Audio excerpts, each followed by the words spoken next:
안녕하십니까. 저번에 그 동영상이 잘려서 여기 역시 그 경기도 이천에 있는 우리 저 교주님의 사무실에서 일요일에 둘이서 다시 한번 해보고 있습니다.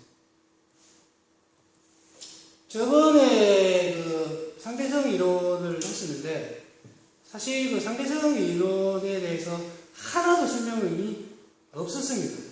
그 뒤에 동영상이 다 있었는데 그래서 그 부분은 혹시 나중에 또 할 일이 있으면 진짜 그 상대성 이론이라는 게 뭔가를 설명을 드리고, 오늘은 두 가지를 좀 이야기를 해 보려고 합니다.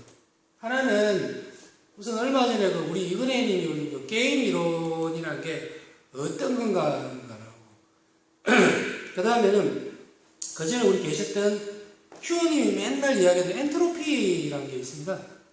그걸 두 가지를 이야기를 하려고 합니다. 이 이야기들이 사실 그 우리 일상생활하고 밀접한 관련이 있는 이야기라서, 그리고 지금 우리 살고 있는 거에서도 늘상 벌어지고 있는 일이라서 이해를 돕기 위해서 상식업 차원에서 한번 이야기를 합니다. 우선 요 게임 이론이라는 게 있는데, 저도 이거를 몰랐는데 이거리님이 올리셔가지고 한번 찾아봤어요. 그 전에 이렇게 제목만 이렇게 알고 있는 상태였죠.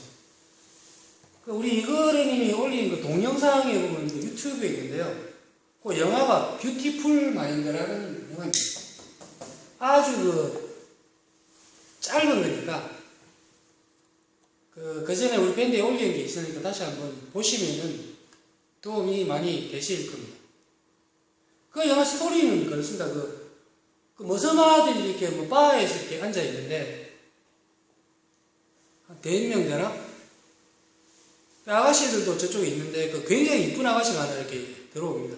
그래서 그 남자들이 그 아가씨를 어떻게 한번 해보려고, 야, 이거 누가 한번 꼬실까? 뭐 이런 이야기를 하는 겁니다. 하는데, 그 주인공인 사람이 이런 이야기를 합니다. 그 친구들이 이렇게 얘기해줘. 야, 그러면 누가 뭐 네가 하면 꼬실 수 있겠니? 뭐 어쩌고저쩌고 이런 이야기를 하는데, 그 중에서 이런 이야기예요. 걔네들이 아마 학자였던 모양이에요. 경제학자가. 아담 스미스가 했다라고 하는 이야기입니다. 개개인의 야망은 집단의 이익에 이바지 않다. 그리고 또 뒤에 최고의 이익은 개개인이 그룹 내에서 자신을 위해 최선을 다할 때 나온다 라고 아담 스미스가 이야기를 했다고 합니다. 그 이야기가 뭐고, 그 주인공이 그걸 보고 있다가 뭔가 영감을 얻죠. 이렇게 이야기를 합니다. 그거 아닌 것 같다. 잘못된 것 같다. 만약에 여기 있는 남자들이 그 한 이쁜 아가씨를 어떻게 해보려고 거기 접근을 했다가 그 아가씨가 만약에 노를 해서 꽝 대신 닭이라고 그 옆에 있는 친구들한테 만약에 접근을 한다고 치자. 그러면 그 아가씨들은 전부 다 노한다. 존심상에서. 그게 무슨 이야기냐면은 개개인이 자기 자신을 최선을 다했지만은 얻는 건 하나도 없다는 이야기죠. 전부 나갈 게 없습니다. 그래서 그 주인공이 이렇게 이야기합니다. 차라리 그럴 바에야 그 아가씨 한 명을 아예 무시를 하고 처음부터 그 옆에 있는 그 아주 이쁜 아가씨보다 좀 못한 아가씨들한테 접근을 한다면은 기꺼이 받아들일 것이다. 그게 더 나은 거 아니냐. 이런 식으로 끝나는 겁니다. 영화 스토리는. 그런데 그거는 다 이해가 되는데 이거 자체가 이해가 사실은 잘 안 되는 거죠. 말은 맞는데 이 말이 어디서 나오는 거죠? 아담 스미스라는 건 왜 덜먹이냐는 거죠. 거기 이야기 주제는 이거거든요. 아담 스미스가 이런 이야기를 했는데 그 이야기가 틀렸다라는 거예요. 그러면 아담 스미스는 뭐하는 놈이고 이거는 어떤 뜻이냐는 걸 알아야 될까? 우선 아담 스미스라는 사람은 또 말씀드려 죄송한데, 이거 고등학교 가서 다 합니다, 이거 시간에. 국부론이라는 걸 적었어요, 국부론.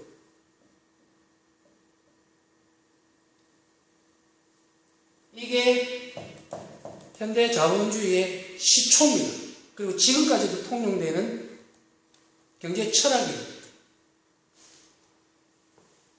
이 사람이 여기서 어떤 이야기를 했냐면은, 이 이야기가 왜 나오냐면은, 이거를 좀 지울게요. 이거 하라고 봐도 되네. 이 사람이 이야기한 자본주의 원리는, 그리고 개개인이 최선을 다한다 하면은 최고의 이익을 집단으로 얻을 수 있다는 건 어떤 뜻이냐면은, 이 그래프가 하도 이제 맞는지 안 맞는지 모르겠어요. 기본적으로 이렇게 쓰면, 하나는 공급자가 있고, 누군가 공급을 하는 상품을, 누구 한 명은 살려는 사람이 있다, 이거죠, 수요. 그럴 때 이 공급자는 어떻게 행동을 하냐? 이 공급자는 자기가 사고자 하는 물건을 최고 싸게 사고 싶다 하겠죠? 싸게 사기 위해서 행동을 한다는 겁니다. 최선을 다한다는 거죠. 물건을 파는 사람들, 제가 말을 거꾸로 해야 돼요. 수요자는 그렇고, 공급하는 사람은 물건값을 최대한 비싸게 받으려고 노력을 한다는 거죠. 괴리가 있다는 거죠. 그러면 어떻게 돼요? 거래가 생산 안 되는 게 맞는 거죠. 그렇지만 자기 각각의 개인의 최선을 다 한다는 것은 그 물건을 이 사람, 팔고자 하는 사람의 요구치에 맞춰 나간다는 겁니다. 또 팔고자 하는 사람은 사고자 하는 사람의 요구치에 맞춰 나갑니다. 일종의 협상을 하는 거죠. 그러다 보면은 타협점이 되는 거죠. 여기에서 거래가 이루어진다, 이런 거예요. 그러면은 팔고자 하는 사람은 자기가 받고자 하는 금액을 못 받긴 했지만은 이런 과정을 통해서 자기의 이익을 취득하게 되는 거고, 사고자 하는 사람도 똑같다는 거죠. 그래서 각자 개개인이 최선을 다하는 게, 그러면은 여기에 참여했던 사람들 전체의 이익이다, 이런 뜻입니다. 이거 지금 현재도 시장에 가면 이루어져 있고, 모든 상거래가 다 이루어져 있는, 이런 이야기를 했거든요. 맞는 이야기입니다. 맞는 이야기. 이게 경제학에 있어서 가장 기본입니다. 경제 배우면 제일 기본은 것도 이거예요. 이런 이야기를 했어요. 맞다 이거죠. 그런데 아까 아가씨가 있다든지 이런 경우에는 실제로 사람들이 그렇게 행동을 하지 않는다는 거예요. 그래서 그 사람이 아담 스미스가 틀렸다라고 이야기해요.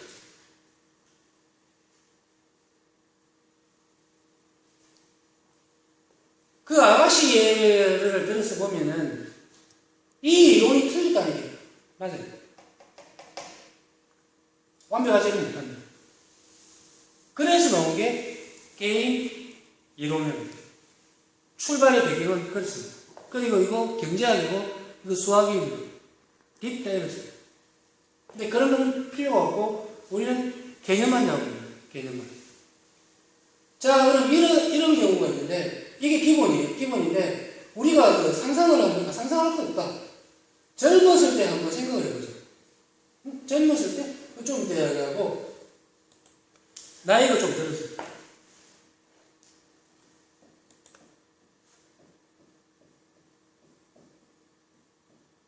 이거 한글로 불륜입니다. 불륜. 우리가 신문지상에 본다든지 이러면은 이거 많이 이루어지는 장소가 동창회라고 해요. 동창회. 어떤 한 유부녀가 어느 날 다른 남자를 만나고 싶은 마음이 생깁니다. 딱히 만날 데가 없으니까 동창회를 갔습니다. 이 아주머니는 그 나이에 불구하고 미모가 아주 빼어나고 여러 가지로 베스트입니다. 그래서 자기가 가장 인기가 있을 거라고 생각을 했습니다. 근데 의외로 이 유부녀 A라고 했다면 아무도 접근을 안 하는 거예요. 존심이 상했죠. 근데 보니까 자기와 같은 동창인 유부녀 B가 있는데 평범합니다. 남자들이 이쪽으로 몰려가요. 이쪽으로 몰려가요. 왜 그럴까요? 이 관점에서 보면 남자들의 심리가 그렇답니다. 남자들은 목적이 이런 경우에는 어떤 여자가 가장 빠른 시간 내에 자기와 잠자리 침대에 갈 수 있냐, 그게 최우선입니다. 이 여자는 어려워 보이니까 최단 시간 내에 잠자리 가기 어려워 보이니까 안 가는 거예요. 상대적으로 좀 쉬워 보일 수 있도록 합니다. 아담 스미스가 이야기하는 최선을 추구하지를 않았다는 거죠. 실제로 사람들이 그렇게 행동을 합니다. 남자들. 두 번째 예를 합니다.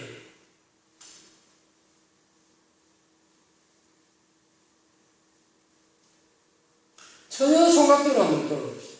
이거는 다 경험들이 다 있을 겁니다. 뭐 유부이거는 경험이 없을 사람이 있고. 우리가 보통 미팅이라고 합니다, 미팅. 지금도 그렇게 하는지는 모르겠지만은, 만약에 여학생이 3명 있다고 칩시다. 하나, 둘, 셋, 4명. 옛날에 4대4로 나뉘었습니다. 남학생이 하나, 둘, 셋, 4명이 이 중에 특이하게 이쁜 아가씨가 통상적으로 좀 있습니다. 4명 정도. 그 중에서도 이쁜 아가씨. 그 중에서도 특이하게 좀 못난 아가씨도 있어요. 남자들은 뭐 놔두죠. 이거 한 시간 못 가서 대부분 파토 납니다. 왜 파토가 나냐면 여기 있는 4명의 남자들이 이쪽을 대부분 쳐다봅니다. 관심을 이쪽으로 주죠. 그러면 이 아가씨 존심이 상해서 털기 시작합니다. 그러면서 그렇게 합니다. 그냥 가자. 대부분입니다. 대부분. 그러면 이 아가씨를 단체로 그냥 갑니다. 친구 의리를 지킵니다. 남자들은 어떻게 하냐? 남자들이 만약에 이런 경우가 거꾸로 생긴다. 남자들은 그렇게 합니다. 야, 뭐 별거 아니고 그냥 가지. 네 집에 가라. 이럽니다, 남자들은. 여자들은 안 합니다. 그래서 대부분 이쪽에 있는 남자들이 좀 순진하고 경험이 없으면 대부분 이렇게 끝납니다. 그래서 아마 미팅을 어린 나이에 하면은 이렇게 모이면 대부분 파토라는 경우가 대부분이 많습니다. 이럴 때 어떻게 하느냐? 그나마 이 중에서 좀 괜찮은 아예 미리 짜고 갑니다. 우리 보통 그런 이야기는 폭탄제로 이런 얘기. 여성분들한테는 대단히 미안해집니다.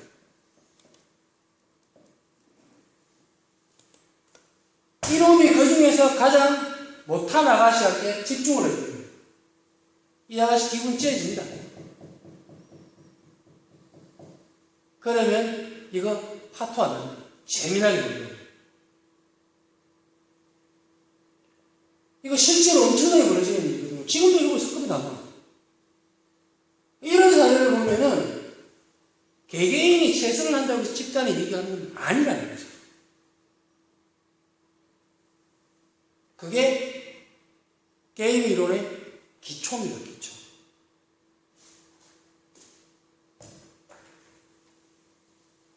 게임 이론을 설명하는 가장 전형적인 예가 제가 보니까 죄수의 딜레마라는 게 있습니다. 우리 그 이글에님도 그렇게 올렸었어요. 죄수의 딜레마. 그리고 우리 그 로또님도 이거 아시더라고요. 수학 가르치는가? 그런 거 이렇게.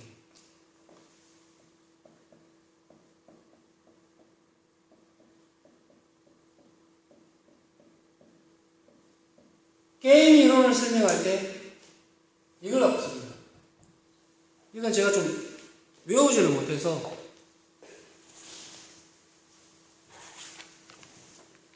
좀 적어온 게 있습니다.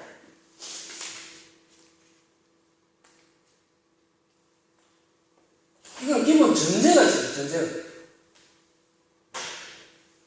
죄수 A, 죄수 B가 돼요. 공범이겠죠. 근데 이게 그 범죄를 증명할 만한 증거가 없다는 겁니다. 얘네들 잡아 넣으려면은 자백밖에 없대요. 자백. 그런 사건이 있거든요. 이거 가장 가까운 얘가 우리나라에 있습니다. 이게. 그게 뭐냐면은 얼마 전에 있던 그 이태원 살인 사건이 있습니다. 십몇 년 동안 그랬다는 거. 그게 구체적인 증거가 없는 겁니다. 거기에 나와서 하는 그 정견을 보면 사실 전부 정황증입니다. 정황증. 똑같은 겁니다. 여기에서 어떻게 이야기를 하냐면 이렇게 이야기를 합니다. 전제가 있는데 첫 번째가 서로 소통을 못하게 합니다. 분리시키는 거예요. 소통을 못하게 합니다. 두 번째, 한 놈씩한테 이야기를 합니다. 야, 네가 말이야. 저 새끼한테 배신 때리고 자백을 하면은 자백시에 석방이 될게. 이렇게 합니다. 네가 만약에 자백을 석방을 하면은 나머지 놈은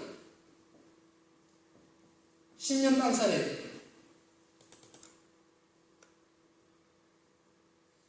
그 다음에 세 번째 말이에요. 너가 둘 다 배신때리면은 여기서 둘 다 배신때린다는 건 둘 다 자백한다는 거죠.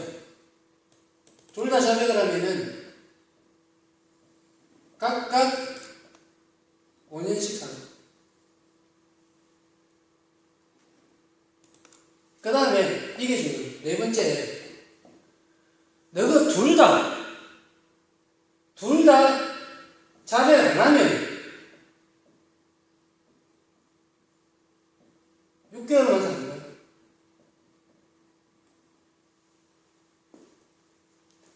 이렇게 검사가 불러서 각각한테 이야기를 합니다. 못 만나게 하는 거죠. 그럼 어떻게 하겠어요? 고민하겠죠. 고민. 둘 다 그런 일 없어. 그럼 6개월만 사면 되는 겁니다.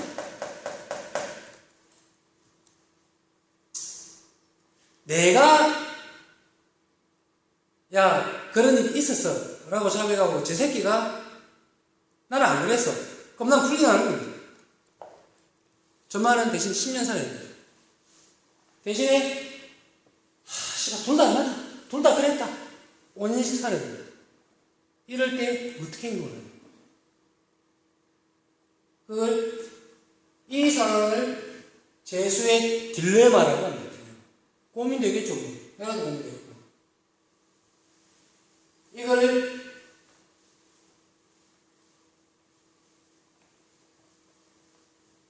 표를 들어서 설명을 해요. 이런 표를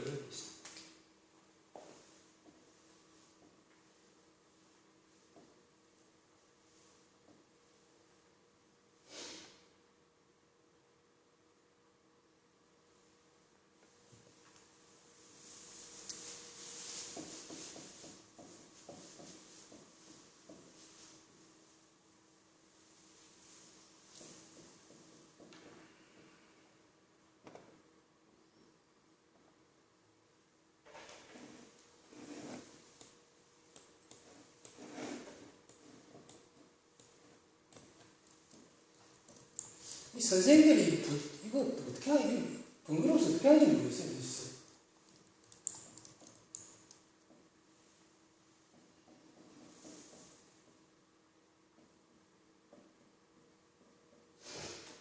이런 경우 재수A가 자백을 하고 재수B도 자백을 했어요. 그럼 어떻게 됩니까? 이게 5년씩 사는 거죠. 5년씩. 얘도 5년, 얘도 5년. 얘는 자백을 했는데 얘는 부인을 했어요. 그럼 어떻게 됩니까? 이건 A, 뭐 B라고 치면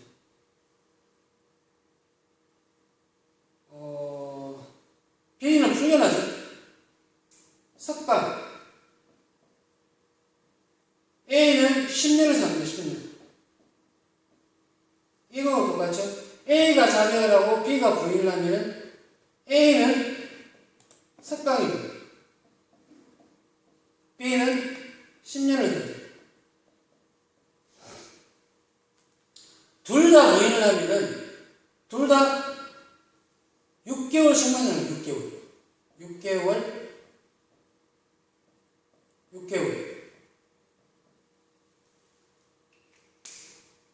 경우의 수가 이렇게 나온다는 거죠. 어느 걸 택하니?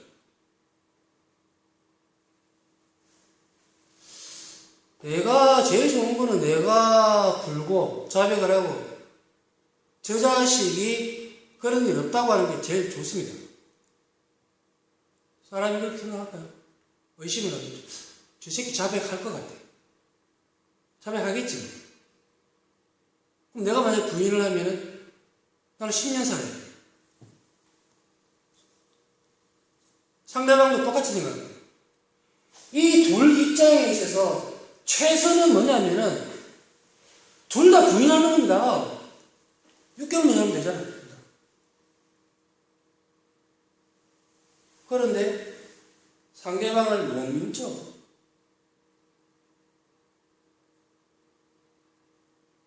못 믿습니다. 형제간에도 이거 못 믿을 가능성이 굉장히 없습니다. 부모 자식간이라면 부모는 믿을 가능성이 있어요.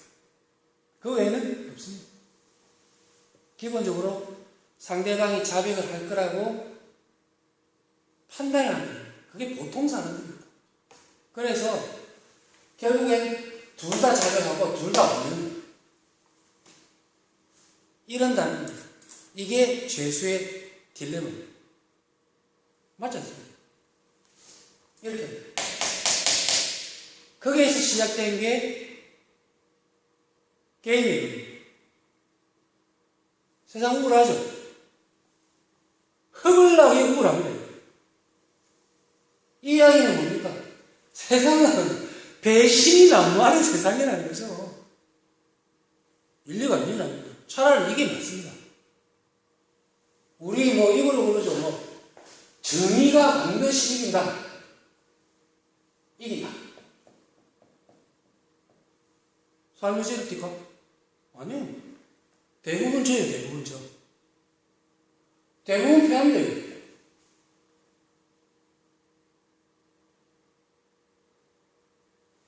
그런데 이게 내시라는 사람이 하는 것이 그 뒤에 이게 맞냐? 맞다. 그러나 단 한 번의 경우에는 맞다는 거예요.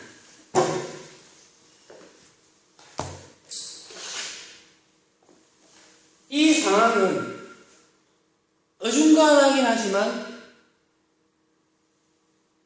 둘 다 손해인 겁니다.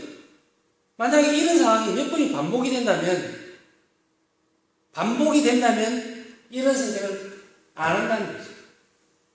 5년 살았습니다. 반복이 만약에 된다면 이쪽으로 간다는 거예요. 서로 윈윈하고 상생하는 쪽으로 간다는 거예요. 그것도 맞습니다. 만약에 재수의 딜레마 이처럼 배신적인 행동만 당한다면 세상 개판돼서 그래요. 근데 사람들이 바보가 아니라서 시행착오를 겪다 보면 서로 살 길을 찾게 돼 있다는 겁니다. 그렇게 되면 결국에는 서로 협조하고 협상하고 양보한다는 그런 일. 이게 게임이고 어떻게 보면 지극히 당연한 일이에요. 지극히 당연한 일. 제가 이거를 보고 어떤 생각이 드냐면은 그 아담 스미스 그 자식 이상한 새끼네. 이게 맞거든요. 이게 게임이에요.